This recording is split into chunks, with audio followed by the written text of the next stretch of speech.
Heaven can seem far away, but for one little boy, heaven is very real. Colton Burpo was just 3 years old when he got a sneak peek at what is to come. Take a look.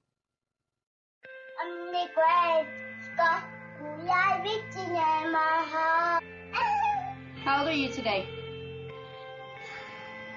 3. And what is your name? And where do you live? In Nebraska. Who's your mommy? Sonia. Who's your daddy? Daddy Burpo. Who's your sister? Cassie.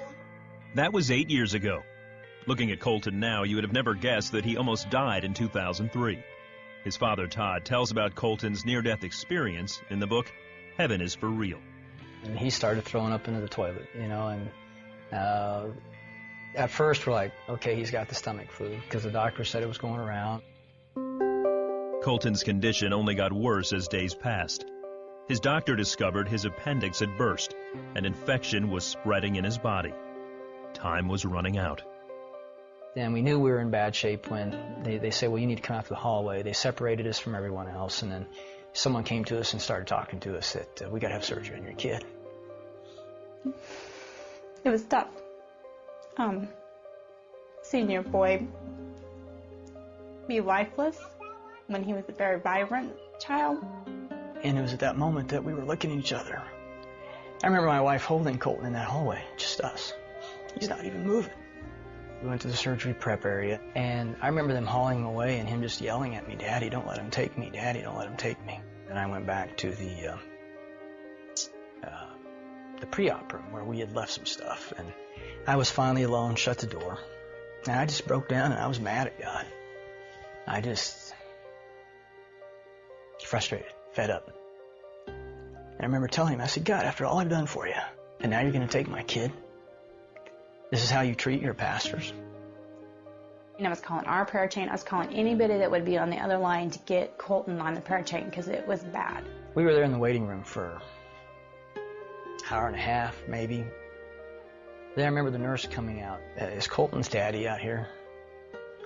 I'm like, yeah, well, Colton's in recovery and he's screaming for you. And I'm sitting there with him. And I remember my son in that room then looking up at me and goes, Dad, do you know I almost died? And my first thought was, maybe overheard the nurse say that, or maybe they thought he was under anesthesia, you know, and he wasn't. But it wasn't till 4 months after we got out of the hospital that we finally listened to our son. And that's where I got to see heaven. No, Jesus and some angels came and flew me up to heaven. And I said, so Colton, what did Jesus look like? I knew that the first person I saw was Jesus. He was wearing white robes with a purple sash, and he just came down nicely and gracefully. Well, Dad, Jesus has markers. Dad, Jesus has markers. I didn't know what he meant, so I finally asked the right question. Colton, where are Jesus' markers?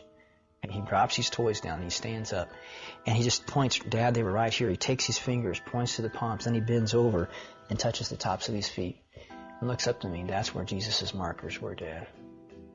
When I was in the throne room of God to start with, so I got to see what that looked like. I was upset because I didn't know what was happening. What God did is he used people or things that I liked to calm me down. From there on, I felt better. And one day we're traveling together, and he looks up at me and, Dad, you used to have a grandpa named Pop, didn't you?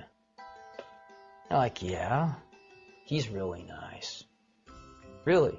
Yeah, you used to play with him as a kid and work with him on the farm and shoot stuff with him. And I'm like, yeah, how do you know that? Well, he told me. A figure came up, and he was Pop. He asked me, are you Todd's son? I said yes. He said that he was his grandpa, so that's where I met him.